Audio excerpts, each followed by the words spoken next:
Assalamualaikum warahmatullahi wabarakatuh.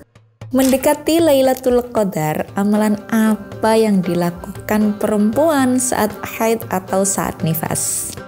Hal ini memang selalu saya sampaikan di forum apapun dan dimanapun, bahwa perempuan memiliki 5 pengalaman biologis, yakni haid atau menstruasi, hamil, wiladah atau melahirkan, nifas, dan rodho'ah atau menyusui. Memang tidak semua perempuan mengalami pengalaman biologis karena perbedaan hormon. Tetapi yang mengalami pengalaman biologis ini hanyalah perempuan. Dan perempuan yang mengalami pengalaman biologis ini rentan mengalami 5 pengalaman sosial seperti stigmatisasi, marginalisasi, subordinasi, kekerasan, dan juga beban ganda hanya karena dia menjadi perempuan. Dalam bulan puasa ini pun banyak sekali berbagai stigma atau label yang kurang mengenakan yang diberikan kepada perempuan, berupa tidak sempurnanya agamanya karena mengalami haid dan nifas sehingga menghalangi untuk beribadah. Padahal haid atau nifas sifatnya qodrati. Hadza syai'un katabahullahu ala banati Adam.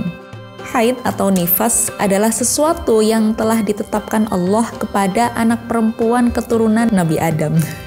Tapi tidak melakukan ibadah dalam bulan Ramadan disebabkan haid atau nifas merupakan bentuk dari ketaatan kepada Allah, bukan bentuk dari lemahnya perempuan atau naqisatuddin. Sebab Allah memuliakan perempuan melalui haidnya, hamilnya, wiladahnya, rodho'nya, dan juga nifasnya. Dalam kitab Takrib dijelaskan ada 8 ibadah yang dilarang bagi perempuan yang sedang haid atau nifas.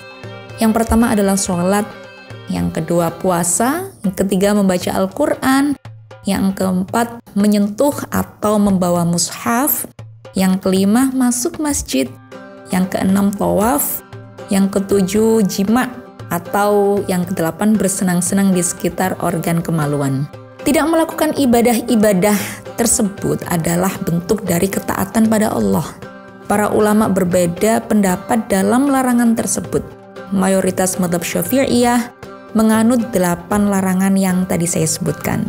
Sedangkan mazhab Maliki berpendapat secara mutlak memperbolehkan membaca Al-Quran. Dan mazhab Hambali berpendapat memperbolehkan iktikaf di dalam masjid. Bulan Ramadan dapat dikatakan sebagai bulan untuk melipat gandakan pahala kebaikan. Bagi perempuan yang sedang haid atau nifas, mendapatkan batasan dalam melakukan ibadah tertentu. Namun, ia bisa melakukan ibadah yang lainnya. Seperti contohnya yang pertama, yakni bisa mencari ilmu. Konteks mencari ilmu ini sangat luas. Bisa dengan cara membaca buku atau kitab, serta datang ke suatu majelis ilmu untuk mendapatkan bimbingan dari seorang guru. Mencari ilmu ini hukumnya wajib, fardu ain, bukan fardu kifayah, dan bernilai ibadah. Dari mencari ilmu ini dapat bermanfaat untuk diri sendiri dan juga orang lain. Bahkan dapat dikatakan sebagai jihad sebagaimana sabda Rasulullah SAW. Belajarlah ilmu, sesungguhnya belajar ilmu karena Allah adalah suatu bentuk ketakwaan. Mencari ilmu adalah ibadah, menelaahnya adalah tasbih, dan mengkajinya adalah jihad. Yang kedua bisa juga dengan berzikir. Zikir atau mengingat Allah ini merupakan perbuatan yang sangat dianjurkan untuk siapa saja dan dapat dilakukan kapan saja. Bahkan dalam kitab Turatun Nashlihin, perempuan yang mengucapkan Alhamdulillah ala kulli halin wa astaghfirullah min kulli dzambin saat hari pertama ia haid, dan ia selalu berzikir kepada Allah di saat haid atau nifasnya, maka Allah akan memberikan padanya pahala yang besar sekali, berupa bebas dari api neraka, kemudian mampu melewati Shiratal Mustaqim, dan dinilai 40 syahid yang berjuang di jalan Allah. Zikir dapat dilakukan dengan mengucapkan tasbih, tahmid, takbir, hauqalah, dan sebagainya. Bisa juga dengan mengikuti majelis istighosah, tahlilan, atau majelis zikir yang lain. Ini termasuk juga dalam ibadah. Dalam bulan Ramadan terdapat Lailatul Qadar atau malam yang lebih baik dari 1000 bulan.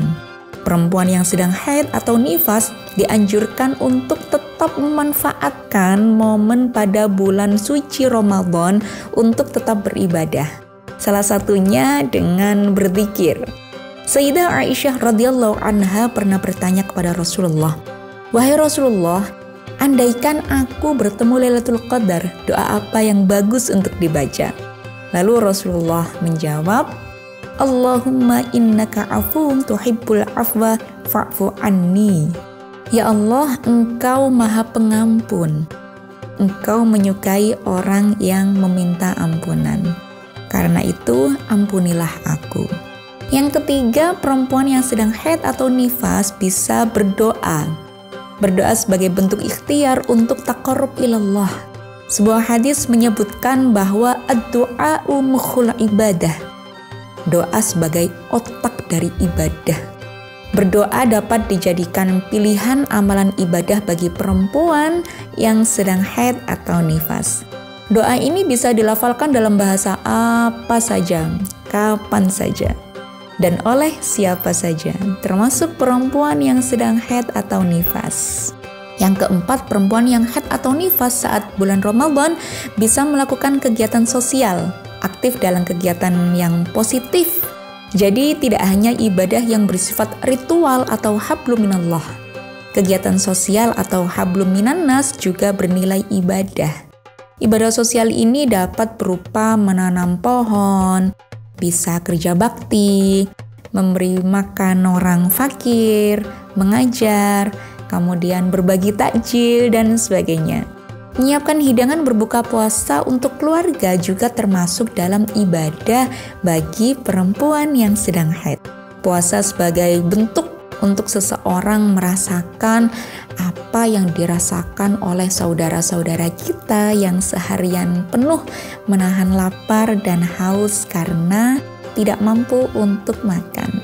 Dengan begitu, kegiatan sosial adalah ibadah yang terbentuk dari jati diri makna puasa. Dari keempat amalan ibadah tadi, sebenarnya masih banyak sekali bentuk ibadah lain yang dapat dilakukan oleh perempuan yang sedang haid atau sedang nifas di bulan Ramadan. Segala kegiatan itu tidak hanya yang berhubungan dengan Allah atau hablum minallah, tetapi berhubungan dengan sesama manusia atau hablum minannas. Apakah boleh perempuan yang sedang haid ini membaca Al-Quran? Para ulama ini berbeda pendapat terkait hal ini. Madzhab Syafi'i berpendapat perempuan yang sedang haid atau nifas tidak diperbolehkan untuk menyentuh atau membawa mushaf. Tapi sebagian madzhab yang lain memperbolehkan membaca Al-Quran tanpa menyentuhnya dengan niatan untuk berzikir, berdoa, atau untuk mengkaji atau mempelajarinya. Dalam kitab I'anatul Talibin dijelaskan apabila tujuannya berzikir saja atau berdoa, atau untuk mencari berkah, atau untuk menjaga hafalan misalnya, atau tanpa tujuan apapun, pokoknya selama tidak berniat membaca Al-Quran, maka membaca Al-Quran bagi perempuan haid ini tidak diharamkan. Walaupun bacaan itu sesungguhnya adalah bagian dari Al-Quran, misalnya surah Al-Fatihah atau surah Al-Ikhlas. Atau misalkan kita mengikuti tahlil dan membaca tawasul Al-Fatihah begitu, ila hadrati Al-Fatihah, maka kita boleh membacanya meskipun sedang haid atau nifas, tetapi dengan niat berzikir. Semoga bermanfaat. Wallahu a'lam bishawab. Wassalamualaikum warahmatullahi wabarakatuh.